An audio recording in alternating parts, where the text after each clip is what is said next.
بسم اللہ الرحمن الرحیم۔ انسان اس دنیا میں وہ واحد مخلوق ہے جو سوچتی ہے اور اسے اپنے سوچنے کا علم ہے۔ البتہ یہ ایک الگ بات ہے کہ کس طرح سوچنا چاہیے۔ اس پر بہت سارے مفکرین اور دانشوروں نے لکھا ہے اور اپنی آراء فن تفکیر کے عنوان سے پیش کی ہے کہ انسان کو کس طرح سوچنے کی مشق کرنی چاہیے۔ آیا رواجی ذہن سے سوچے یا اس سے اوپر اٹھ کر سوچے؟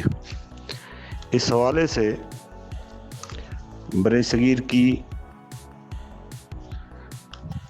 اس ہستی جس کا نام مولانا وحید الدین خان ہے، انہوں نے اپنی کتاب راز حیات میں ایک واقعے کو بیان کر کے بہت بہترین انداز میں واضح کیا ہے۔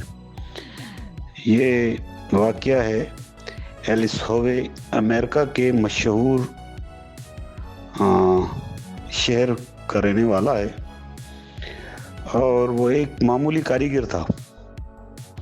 وہ 1819 میں پیدا ہوا اور صرف 48 سال کی عمر میں اس کا انتقال ہو گیا، مگر اس نے دنیا کو ایک ایسی چیز دی جس نے کپڑے کی تیاری میں ایک انقلاب پیدا کر دیا۔ یہ سلائی کی مشین تھی جو اس نے 1845 میں ایجاد کی۔ مولانا نے لکھا ہے کہ ایلس ہووے نے جو مشین بنائی، اس کی سوئی میں دھاگا ڈالنے کے لیے ابتدا سوئی کی جڑ کی طرف چھید ہوتا تھا، جیسا کہ عام طور پر ہاتھ کی سوئیوں میں ہوتا ہے۔ ہزاروں برس سے انسان سوئی کی جڑ میں چھید کرتا آ رہا ہے۔ اس لیے ایلس ہووے نے جب سلائی کی مشین تیار کی تو اس میں بھی عام رواج کے مطابق اس نے جڑ کی طرف چھید بنایا۔ اس کی وجہ سے اس کی مشین ٹھیک کام نہیں کرتی تھی۔ شروع میں وہ اپنی مشین سے صرف جوتا ہی سی سکتا تھا، کپڑے کی سلائی اس مشین پر ممکن نہ تھی۔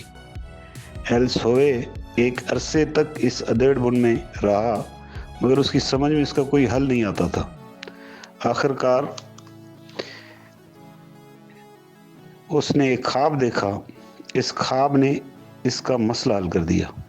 اس نے خواب میں دیکھا کہ کسی ویشی قبیلے کے آدمیوں نے اس کو پکڑ لیا ہے اور اس کو حکم دیا ہے کہ وہ 24 گھنٹے کے اندر سلائی کی مشین بنا کر تیار کرے، ورنہ اس کا قتل کر دیا جائے گا۔ اس نے کوشش کی مگر مقررہ مدت میں وہ مشین تیار نہ کر سکا۔ جب وقت پورا ہو گیا تو قبیلے کے لوگ اس کو مارنے کے لیے دوڑ پڑے۔ ان کے ہاتھوں میں برچھا تھا۔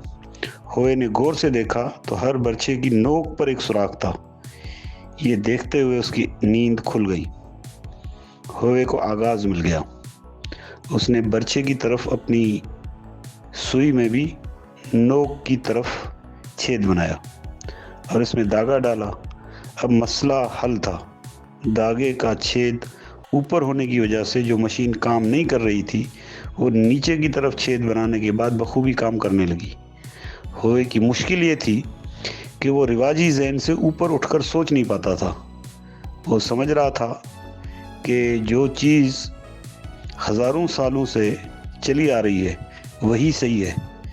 جب اس کے لاشعور نے اس کو تصویر کا دوسرا رخ دکھایا، اس وقت وہ معاملہ کو سمجھا اور اس نے فوراً حل کر لیا۔ جب آدمی اپنے آپ کو ہمتاً کسی کام میں لگا دے تو وہ اسی طرح اس کے رازوں کو پا لیتا ہے جس طرح اس مذکورہ شخص نے اس کو پایا۔ ہم اپنے بہت سارے مسائل کا حل نہیں نکال پاتے۔ اس کی وجہ یہ ہے کہ ہم اصل میں رواجی ذہن سے سوچ رہے ہوتے ہیں۔ اگر اس رواجی ذہن سے اوپر اٹھ کر سوچیں تو ہم بھی اپنی مشکلات کا حل نکال سکتے ہیں، کیونکہ ہر مشکل کا ایک حل ہوتا ہے سوائے اس کے جسے ہم اپنی انا کا مسئلہ بنا دیں۔ بہت شکریہ جی اس حوالے سے کہ ہمیں کس طریقے سے اپنے مسائل کے لیے سوچنا چاہیے۔ سوچ کا ایک یہ پہلو تھا۔ جس پر ہم نے گفتگو کی، اس کے اور بھی پہلو ہو سکتے ہیں، آپ بھی غور کیجئے گا، ہم بھی بحیثیت طالب علم اس پر غور کریں گے۔ بہت شکریہ، السلام علیکم۔